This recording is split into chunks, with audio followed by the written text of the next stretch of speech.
first job. And I had this roller coaster of manufacturing jobs, engineering jobs, that taught me a lot of what I liked, but a lot what did not resonate with me.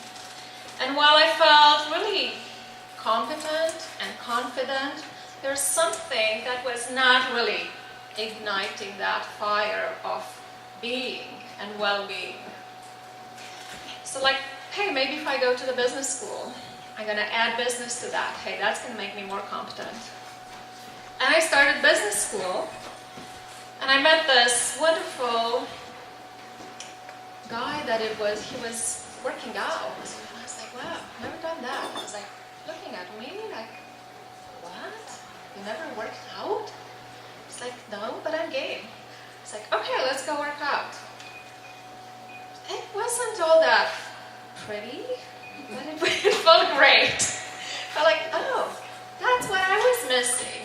I was missing something that would make me feel well and being and well-being and connecting with myself and carving time to just be and do something different. Of course, he laughed a lot, like the way I was lifting the weights and the way I was squatting, and what is that? I was like, I'll show you. So I went to the gym every single day. And I started to resonate more and more with the mindful-based classes, yoga, Pilates, meditation. Those felt more home to me than lifting weights, although they were fun for that too. And at some point, about 2 years down the road, one of the instructors asked me, have you ever considered taking a course and doing this? You have so much passion and so much enthusiasm, and that'd be so great to share with others. So like, really? For the first time, kind of somebody thinking like the Toastmaster that I can do something different that would be fun, and I could have enthusiasm and passion. And I started to teach fitness classes, and I started to be more and more passionate about learning more. I get into the spiral that the more I know, the more I want to know, the more I know that I don't know, the more I want to know, and I just kept going. And I had this journey through all these things, yoga, Pilates, meditation, yoga therapy, which our logo is bridging healthcare with yoga. It's based on science. I'm a scientist, so that science part is being fed through the science. I stalked the best teachers that I could find in North America. They have a healthcare background. They also have a traditional background. They blend them together, and they teach the way I learn. My teacher said, I'm not a good teacher, I just teach the way you learn. I was like, okay, I'll take that. Thank you very much. And I had a lot of naysayers, like mom and dad, like other people. Well, you're in your 40s. What makes you think that you're going to be successful at this? It's like, okay, thank you for your opinion.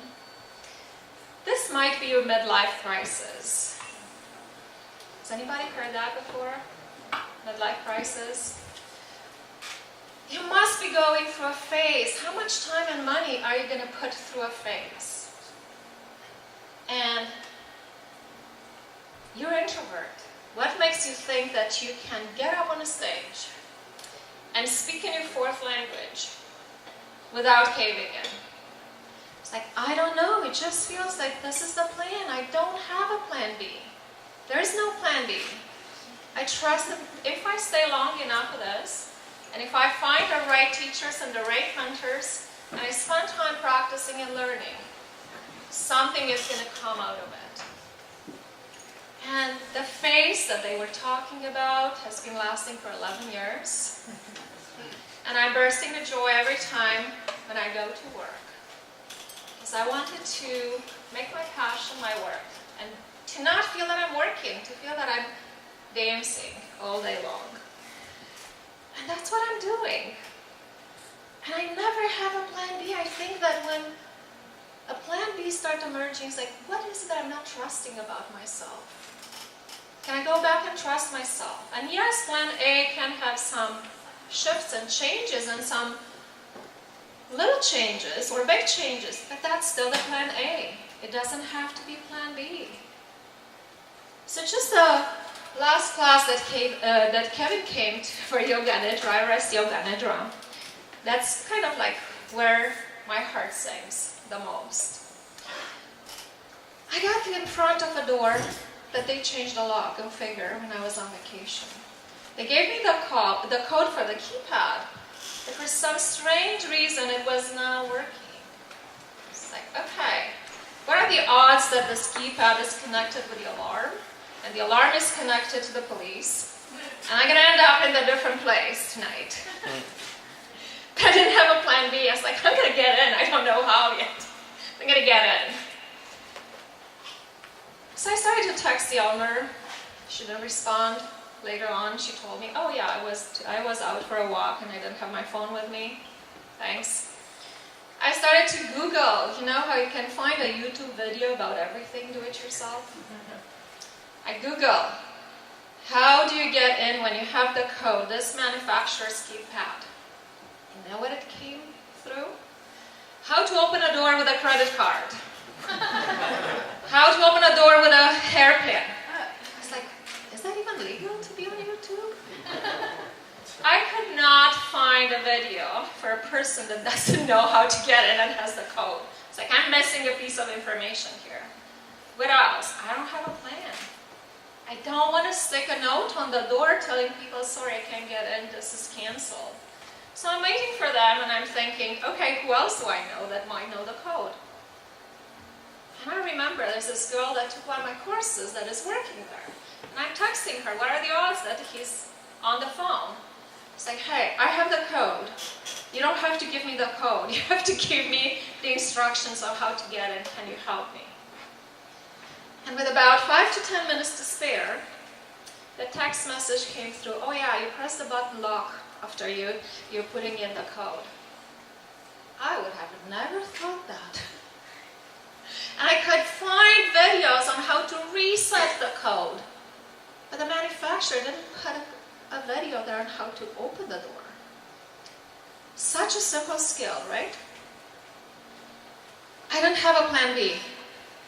I knew I'm going to get in. I didn't know how. I thought maybe somebody knows. Some of the guests may know how to do it, or I can find somebody to help me. I got in with about 5 to 10 minutes to spare. I wasn't prepared. They usually come in and the studio is prepared and everything is nice and neat for them to lay down, not on a carpet, on a yoga mat, with blankets, with posters, with comfortable stuff. And I was okay with that. That was the new plan A. It wasn't a different plan. I was in. I was teaching that class. I didn't cancel anything. They were gracious. They helped me. It's like, take your time. It's like, I need to take my time. Why would I need to take my time? I'm ready to go. Let's go.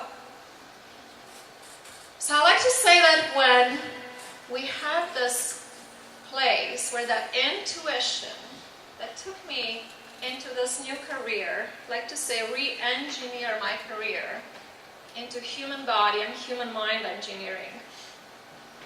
Humans are a masterpiece of this universe. But sometimes they need to bring that well-being and being in different ways in their life. So where intuition meets intention, there's a magic place. If you add some ingredients like passion and enthusiasm, then that magic place is even better.